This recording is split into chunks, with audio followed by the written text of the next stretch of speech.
Okay, we're on. Hi everyone, welcome to the very first tutorial for the very first recipe of the Cook, Eat and Grow project. Today, excitingly, we'll be cooking a groundnut stew.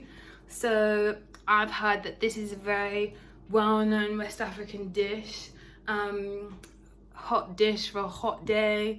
So I'm excited to go through the steps with you. So stay tuned. So I'm just gonna go through our ingredients. So we have 1 kilograms of sweet potatoes, 1 onion, 1 Scotch bonnet pepper, 2.5 centimeters of ginger, and 2 garlic cloves, 1 tablespoon of salt, 1 tablespoon of olive oil, 50 grams of peanut butter, and 1 tin of chopped tomatoes. And another ingredient is 400 milliliters of vegetable stock, which I'll show you a bit later. So some of the equipment you will need is a chopping board, a measuring jug to measure your ingredients beforehand, a knife, a grater, a spatula, a large roasting tin like so. So now we've got the main ingredient, which is the sweet potato. I've also peeled these beforehand off camera with a peeler. So the peeler is quite sharp, so please ask an adult or a parent or guardian for help. So I'm gonna cut these into like 1 centimeter slices. So obviously I'm not chopping that fast, but what I will say is that you should be extra careful with the blade and keep your fingers away from the blade. Hold the potatoes on your fingertips. Make sure you're holding them securely because they are quite tough to cut through. But this is a sped up version, not me cutting super fast.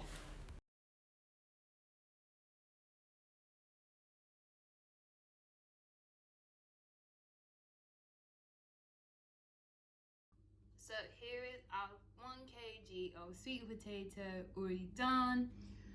So I've peeled my ginger off camera beforehand, right here if you can see. So I've peeled the skin off as much as possible.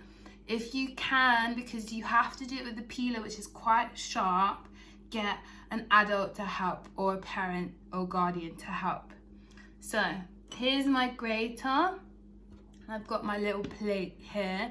I'm just gonna grate as much as I can of the ginger into the plate.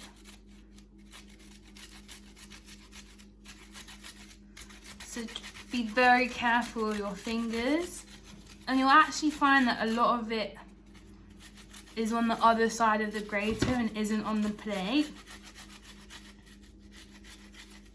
Oh, oops. So I'm using the other side. God, this smells so strong.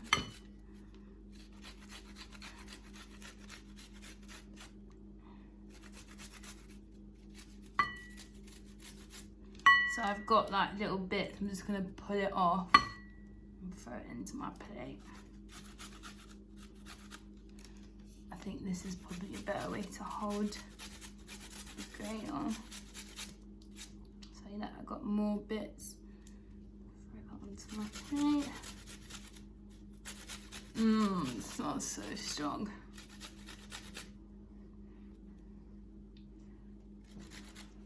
Ginger just reminds me of like winter nights, just because when you get sick in the winter, your mum always tells you to drink ginger and lemon. And my mum actually cuts fresh ginger like this. Okay, I've got a little bit left. Just gonna chop that in the plate. I'm gonna just pull it upwards, because if I do it downwards I'm gonna cut myself, because that's where the blades are. And then on the other side I've got a spoon to just put it into the plate like so. So that's your ginger done. So onions have layers. So there's an outside layer we need to cut off. So I start off by cutting the opposite ends where these like little gathered bits are.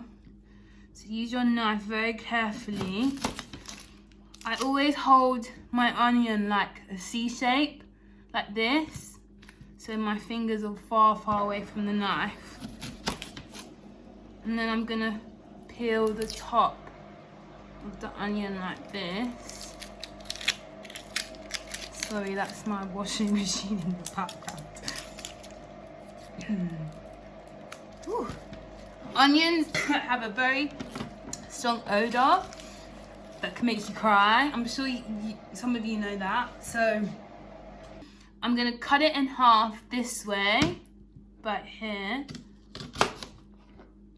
And then the way I slice it, again with the C, top to bottom, slice, slice, slice. There's like little lines in the onions that will guide you.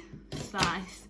And as you get closer and closer to your fingers, continue to hold that C, making sure your fingers are far away from the blade. So I'll do it on the other side, slice, slice, slice. Oof. Someone once told me a good way to stop crying when you're cutting onions is just to bite on a fork. Don't know if it helps because my eyes are... I'm gonna continue, even though I'm severely crying.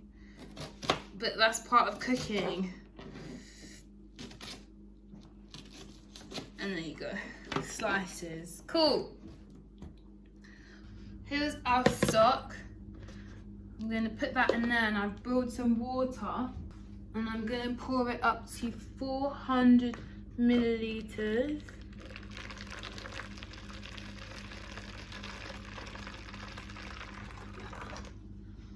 So I'm using 1 vegetable stock. So I'm just gonna stir that in, break it up a little bit.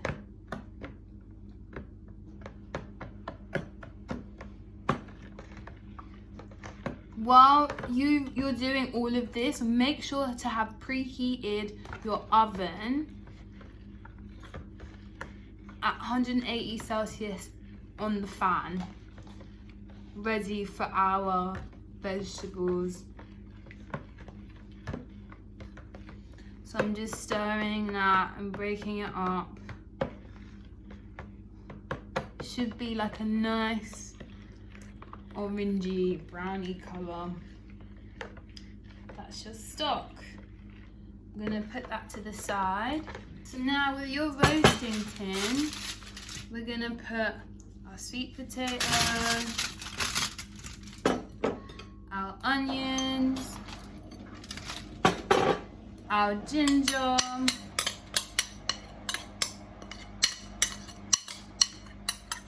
scoop all that out. Beautiful smelling ginger. And don't do that. Our garlic, so actually I should have peeled that beforehand. So I'm just peeling the garlic. Should be simple, should just like easily come off bit by bit. Just see there.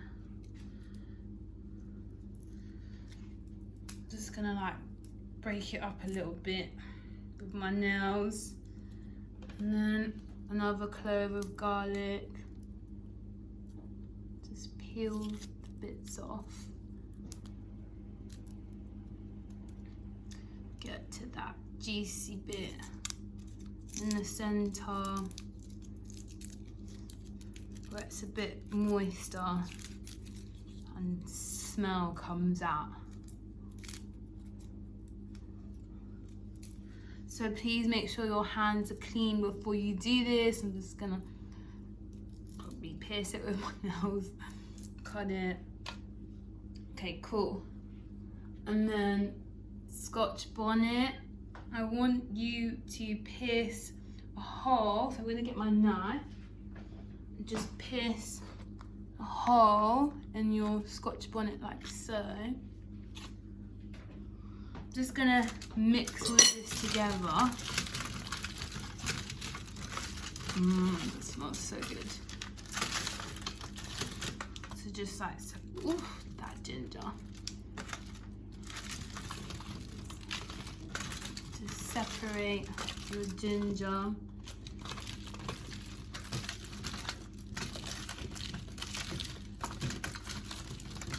Okay, cool.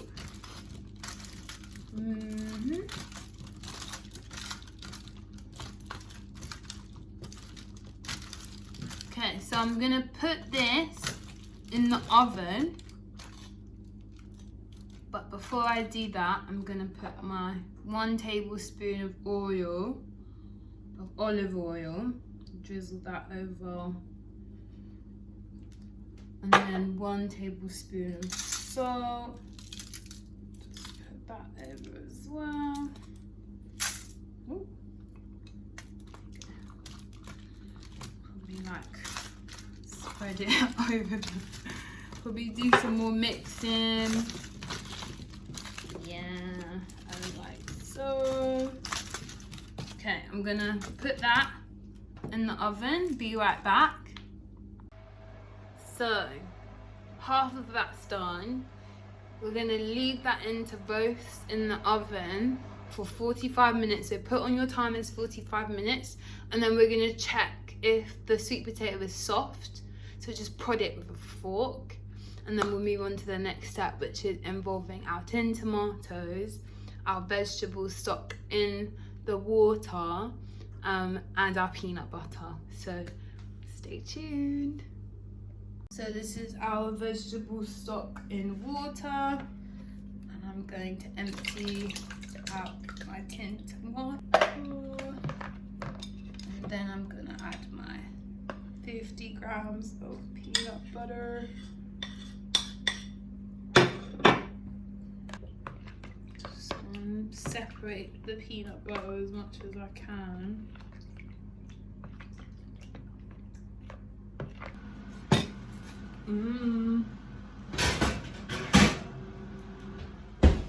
So beforehand, I actually prodded my potato with a knife to check if it was soft, and you can just see that it glides through the potato quite nicely. This smells amazing. So I'm just gonna pour my mixture onto my potatoes. And I'm just gonna use my spoon or your spatula and mix this through. It smells really good. Can't wait to eat it. So after I finish stirring it up, I put it back in the oven for another 15 minutes, and then we'll see what it looks like at the end. And there we go, our final groundnut stew. After leaving it in the oven for 15 minutes, it is now ready to serve. Obviously it's quite hot, and depending on your taste, you can fish out for the Scotch bonnet pepper. If you want it a bit spicier, you can leave it in there for longer, or you can take it out now. You can either serve this with rice, bread, or a serving of your choice. You can garnish with coriander or peanuts. Let me know how it went, comment down below, and I hope you enjoyed this video.